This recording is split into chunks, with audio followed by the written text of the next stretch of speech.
pengampunannya sempurna.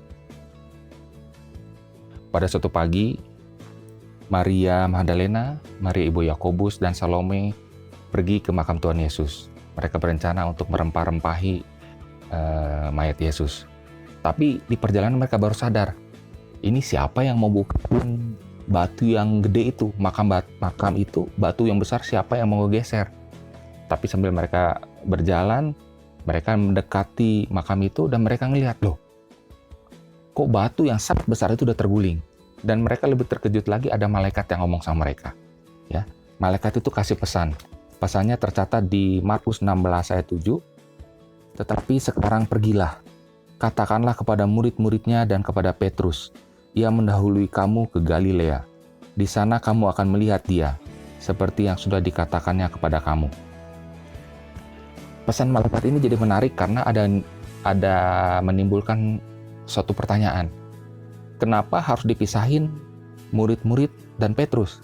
Dikatakan kan, katakan kepada muridnya dan kepada Petrus.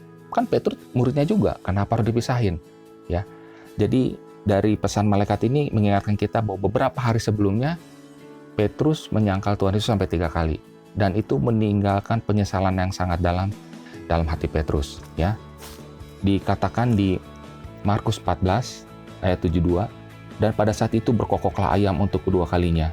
Maka teringatlah Petrus bahwa Yesus telah berkata kepadanya, sebelum ayam berkokok 2 kali, engkau telah menyangkal aku 3 kali. Lalu menangislah ia terseduh-seduh. Saya percaya malaikat mau ngasih tahu satu pesan yang jelas, supaya Petrus disebutkan secara spesifik, supaya Petrus jangan tinggal dalam penyesalan diri yang dalam, dan dia perlu sadar, Tuhan Yesus nggak marah. Tuhan Yesus nggak musuhin dia, bahkan Tuhan Yesus nggak mendendam. Ya, itu juga yang harus kita jadikan pegangan pada saat kita melakukan. Kita jangan berpikir Allah itu jahat, Allah itu kejam, enggak. Kalau di Alkitab di versi Contemporary English Version dikatakan especially Peter. Jadi kepada muridnya, khususnya Petrus, ada penekanan. Di Alkitab versi Today English Version dikatakan including Peter, termasuk Petrus. Jadi Petrus nggak dipisahkan. Bahkan saya percaya kalau saat itu Yudas Iskariot belum mati gara-gara bunuh diri, pengampunan Tuhan Yesus juga tersedia buat Yudas Iskariot juga.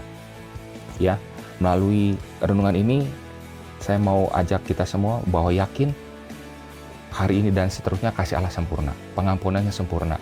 Kita boleh bergumul sama dosa, tapi pengampunan, penyertaan kasih Allah lebih dari cukup buat kita. Mazmur 103 ayat 10 sampai 12 dikatakan demikian, tidak dilakukannya kepada kita setimpal dengan dosa kita, dan tidak dibalasnya kepada kita setimpal dengan kesalahan kita. Tetapi setinggi langit di atas bumi, demikian besarnya kasih setianya atas orang-orang yang takut akan Dia. Sejauh timur dari barat, demikian dijauhkannya daripada kita pelanggaran kita. Pengampunan Allah sempurna, terima kasih-Nya. Tuhan Yesus memberkati.